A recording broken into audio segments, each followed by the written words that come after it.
Le sélacanthe d'aujourd'hui, Latimeria calumnea, n'existe pas à l'état fossile il y a 100 millions d'années ou 200 millions d'années. Ça reste un poisson d'aujourd'hui, sauf qu'il appartient à une famille qui est complètement disparue et qu'il a très peu évolué puisqu'il ressemble à ses lointains ancêtres.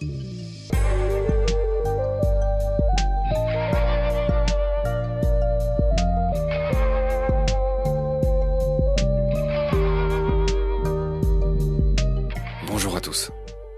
Deuxième épisode de notre rencontre avec Laurent Balesta, le naturaliste et photographe sous-marin dont nous avions détaillé la biographie dans le premier épisode. En mai 2009, Laurent, fort de son expérience en plongée profonde, réalise une expédition ultra secrète en Afrique du Sud pour réaliser un vieux rêve. Plonger avec Gombessa. Aux Comores voisines, Gombessa est le nom du sélacanthe. Laurent veut réaliser la première photo dans son milieu de cette espèce de poisson extraordinaire venu du fond des âges. Le sélacanthe a longtemps été connu uniquement sous la forme de fossiles du Dévonien, il y a plus de 400 millions d'années. Les scientifiques pensaient qu'il s'était éteint en même temps que les dinosaures il y a 66 millions d'années, à la fin du Crétacé. Mais en 1938, une ornithologue sud-africaine, Marjorie Courtney Latimer, annonce la découverte d'un sélacanthe vivant. Le 22 décembre 1938, elle avait reçu un coup de téléphone d'un pêcheur qui venait de remonter dans ses filets un poisson inconnu dans l'estuaire de la Kalumna River. Marjorie Courtney Latimer se rend à Londres pour identifier l'alien. Elle montre l'individu naturalisé à un spécialiste des poissons, James Leonard Brayley Smith, familier des fossiles. Cet ichtyologue, le nom des spécialistes des poissons, reconnaît tout de suite un sélacanthe. Et l'étymologie du sélacanthe résume une fois de plus merveilleusement cette histoire, puisque l'espèce a été baptisée Latimeria calumnae, en l'honneur de Marjorie Courtney Latimer, et de l'endroit où elle a été retrouvée, la rivière Kalumna. Il faudra attendre 14 ans pour qu'un nouveau spécimen soit découvert.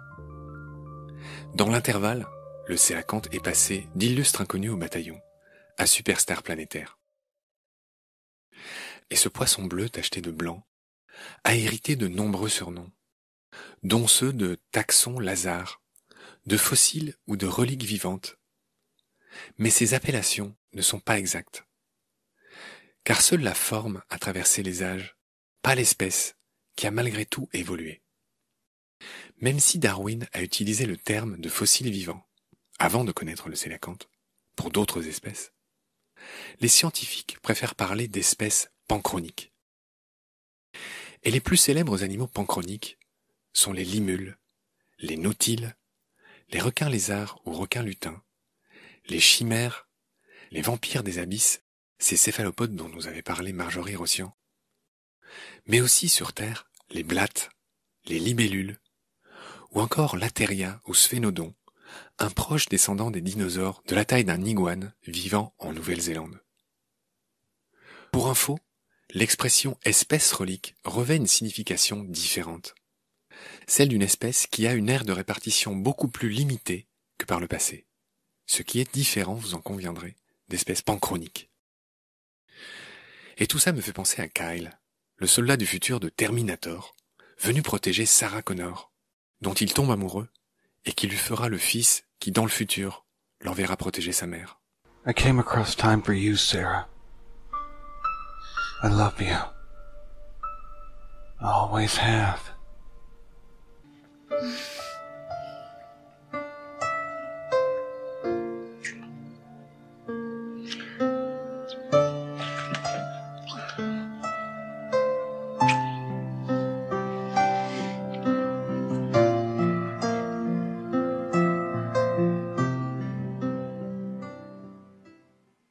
J'ai traversé le temps pour toi, Sarah. Dans ce chapitre 2 de notre entretien avec Laurent Balesta, nous allons tout vous raconter sur le sélacanthe qui lui aussi a traversé le temps d'une certaine manière pour venir chatouiller nos oreilles. Salut Laurent. Bonjour. Je suis ravi de te retrouver aujourd'hui au programme. Il y a tout simplement le sélacanthe. Et fidèle à mes habitudes, je commence par un petit peu d'étymologie. Elle est très éclairante sur ce poisson. Sélacanthe, en gros, ça veut dire l'épine creuse, l'épine dorsale creuse. Je veux bien que tu m'expliques pourquoi on a attribué ce nom à ce Bon, poisson. je ne sais pas si c'est un détail, mais c'est une particularité anatomique qui fait qu'il a un liquide particulier le long de son arête dorsale, comme un canal avec un liquide rachidien, on va dire, qui est un peu particulier, qui lui vaut bien des problèmes parce qu'on croit que dans la pharmacopée chinoise, asiatique en général, là, il y a des vertus de longévité puisque cet animal n'aurait pas beaucoup évolué. Voilà, il y a encore des gens naïfs qui pensent que parce que le sélacanthe n'a pas beaucoup évolué depuis des millions d'années, alors le sélacanthe qu'on voit aujourd'hui a 100 millions d'années d'âge, qu'il n'est jamais mort, en quelque sorte, alors que c'est des animaux d'aujourd'hui. Simplement, ils ont peu évolué et surtout, on croyait qu'ils avaient disparu. Donc épine creuse, il a en effet des cartilages dorsaux qui s'appellent des notochordes, qui sont creux et remplis de ce liquide. Son nom vient de là. Acanthe, ça veut dire l'épine. Cet ordre de poissons, le sélacanthe, appartient à une classe qui s'appelle les sarcoptérygiens. Et j'en parle parce que c'est très important. L'étymologie de sarcoptérygien, ça veut dire nageoire charnue. Et ça, c'est une caractéristique très importante de ce poisson. Je te laisse m'expliquer pourquoi. Ben parce qu'il est d'abord exceptionnel parce qu'on croyait qu'il avait disparu depuis 65 millions d'années. Mais non seulement c'est pas le cas, donc ça c'était le premier scoop, le premier choc pour les zoologistes, mais en plus c'est pas n'importe lequel. À cause de ces fameuses nageoires charnues, c'est-à-dire en gros des nageoires qui, au lieu d'être en prise directe sur le corps, présentent comme un petit avant-bras, comme un pédoncule avant la nageoire. De Et donc chair. en fait, on voit là-dedans l'amorce des pattes des animaux terrestres. Voilà. Très bien. Il faut dire que 95% des poissons ont ce qu'on appelle une nageoire rayonnante, où il n'y a pas cette espèce de partie charnue. Et tu l'as bien dit, dans le cas du sélacanthe, ça préfigure finalement les membres de ces vertébrés qui sont sortis, qui ont quitté l'eau. Un paléontologue, un anatomiste peut te montrer à l'intérieur de cette patte-là ce qui va, dans l'évolution, devenir un fémur, un tibia, un cubitus, un radius, enfin tous les os des membres supérieurs des tétrapodes terrestres, d'une grenouille à un chimpanzé et à l'homme, sont déjà là en amorce chez ce poisson. Oui, et c'est drôle, alors chez les, c'est difficile à dire. Sarcoptérygien, il y a un autre poisson intéressant, alors on va essayer de pas trop se disperser, qui a des poumons, c'est le fameux dipneust, qui ressemble un peu au sélacanthe, hein, ils sont un peu cousins. On a toujours su qu'il existait toujours. Donc il n'y a pas eu ce scoop au milieu du XXe siècle d'un animal que l'on croyait disparu en même temps que les dinosaures et qui en fait existait toujours. Le Ouais. dipneust est peut-être est très intéressant d'un point de vue de la biologie, de sa place dans l'évolution, mais il n'y a pas eu cette surprise. Ça n'a pas pu devenir une star parce qu'il a toujours été là, il a toujours été connu. C'est vrai, c'est vrai. Non, non, mais je le mentionne parce qu'ils font partie de cette même classe. Et le dipneus, en gros, il est ceinture et bretelle. C'est-à-dire qu'il peut respirer de manière brachiale comme les poissons d'aujourd'hui, mais en plus, il a cette espèce de poumon. Donc, il peut se traîner dans la boue, il peut aller explorer un peu. En période de sécheresse, il peut passer d'une flaque à l'autre, d'un Voilà. marécage à l'autre, et se servir de ses poumons pour utiliser l'oxygène atmosphérique quand il n'y en a plus dans l'eau. Alors, le sélacanthe, il a aussi une poche de gaz épaisse qui n'est pas tout à fait une vessie natatoire, qui est un vestige d'un poumon ancestral, c'est bien ça?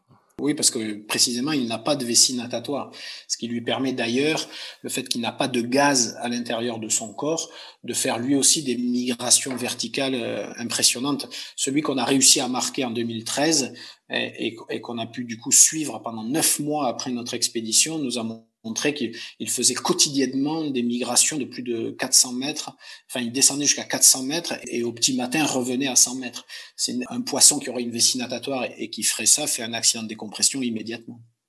Oui, alors on va juste rappeler à ceux qui nous écoutent que aujourd'hui la plupart des poissons ont une espèce de poche de gaz à l'intérieur de leur corps qui s'appelle la vessie natatoire et qui, en gros, ils en font le même usage que la stab des plongeurs, c'est-à-dire ça leur sert à ajuster leur flottabilité. Pour faire simple, c'est à peu près ça. C'est ça. Sauf pour le cas de tous les poissons posés sur le fond, comme une Oui. rascasse, comme tout ça, qui eux n'en ont pas. Voilà. Mais Ouais. tous les poissons qui vivent en pleine eau, en général, utilisent cette vessie natatoire comme un ballon pour parfaire leur équilibre.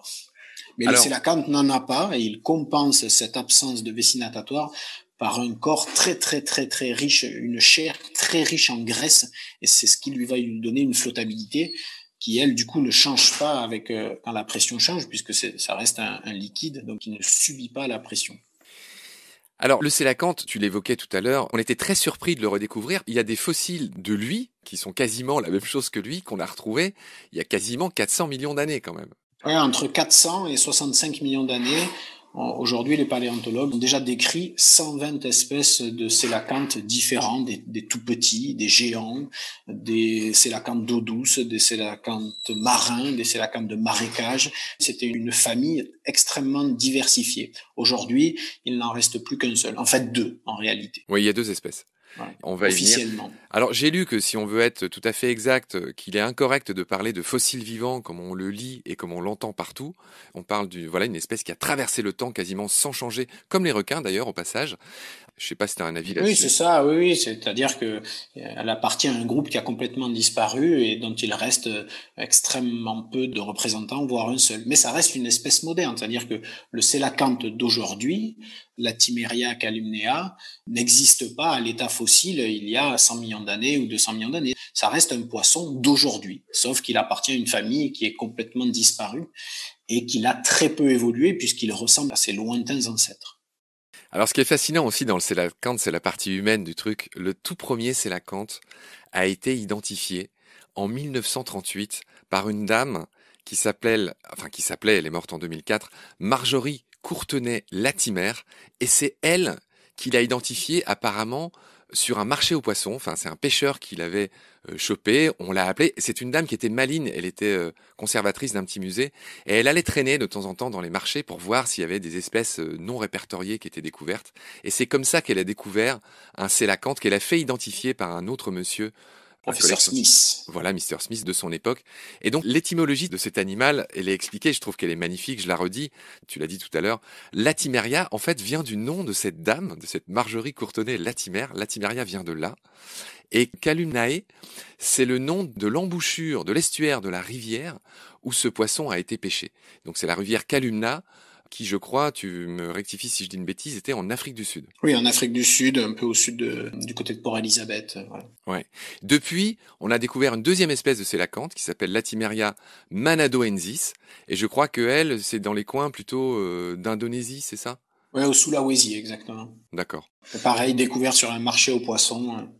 C'est ça qui est incroyable, c'est qu'en fait tous les indigènes, tous les gens du coin, en fait ils connaissent cette espèce, c'est même une espèce qu'ils aiment manger, et c'est juste les scientifiques, enfin en gros le grand public qui savait pas, mais... Alors l'aimer manger, pas vraiment. En tout cas, l'espèce du canal du Mozambique, elle est globalement immangeable à cause de cette chair qui est trop riche en graisse et qui fait que quand on la met dans une poêle ou sur un grill, elle fond littéralement, quoi.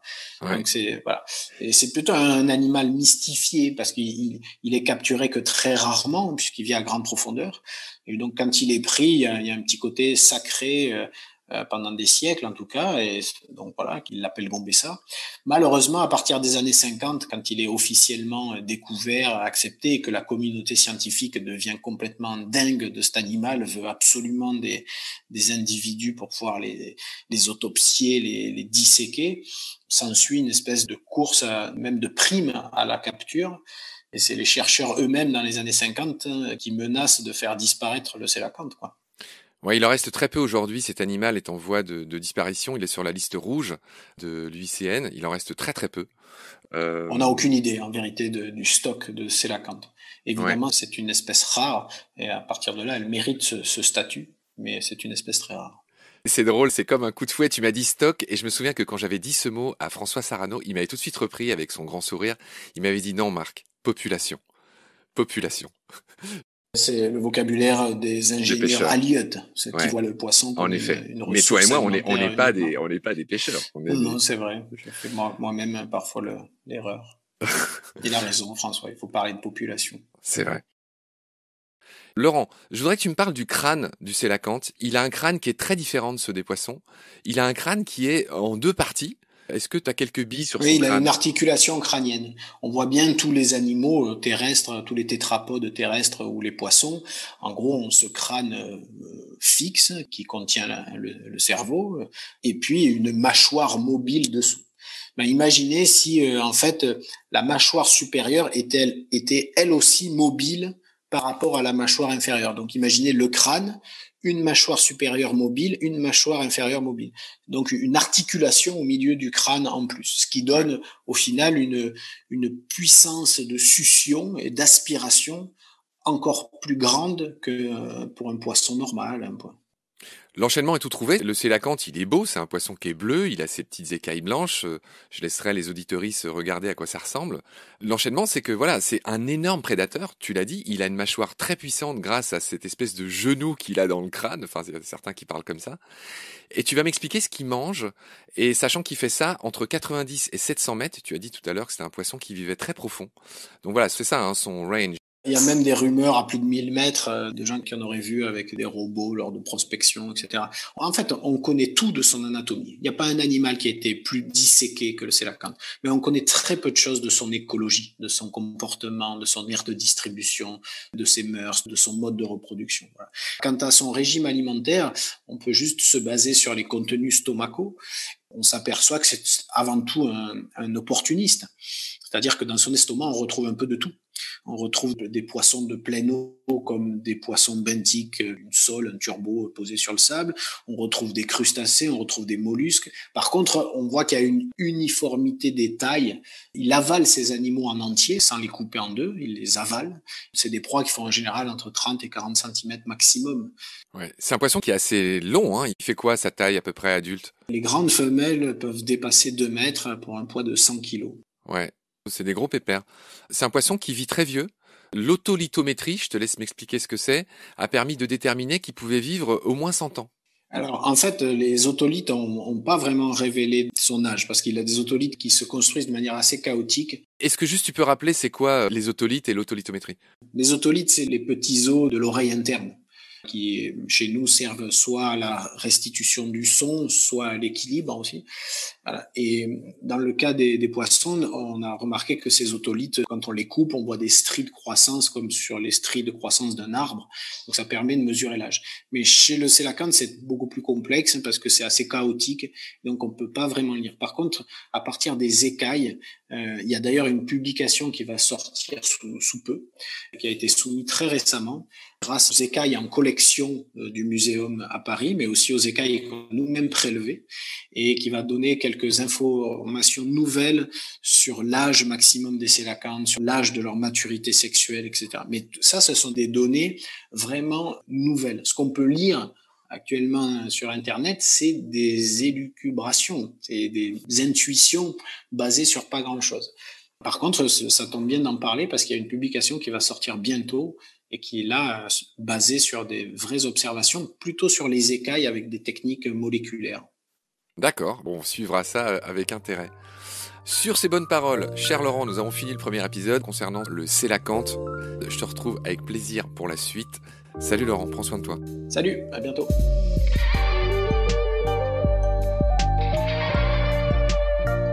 C'est la fin de cet épisode. Merci de l'avoir suivi. Baleine sous gravillon a la chance d'avoir un premier partenaire, Derven, une entreprise de génie écologique qui partage nos valeurs, celle du respect du vivant. Mais pour continuer, nous avons aussi besoin de votre soutien, qui consiste à s'abonner, à partager le lien de nos podcasts et ou à faire un don sur Helloasso. Grand merci par avance. Je remercie tous mes équipiers pour leur aide précieuse et je vous retrouve bientôt pour de nouveaux épisodes. D'ici là, prenez soin de vous et de ce qu'il y a autour de vous. Merci, à bientôt.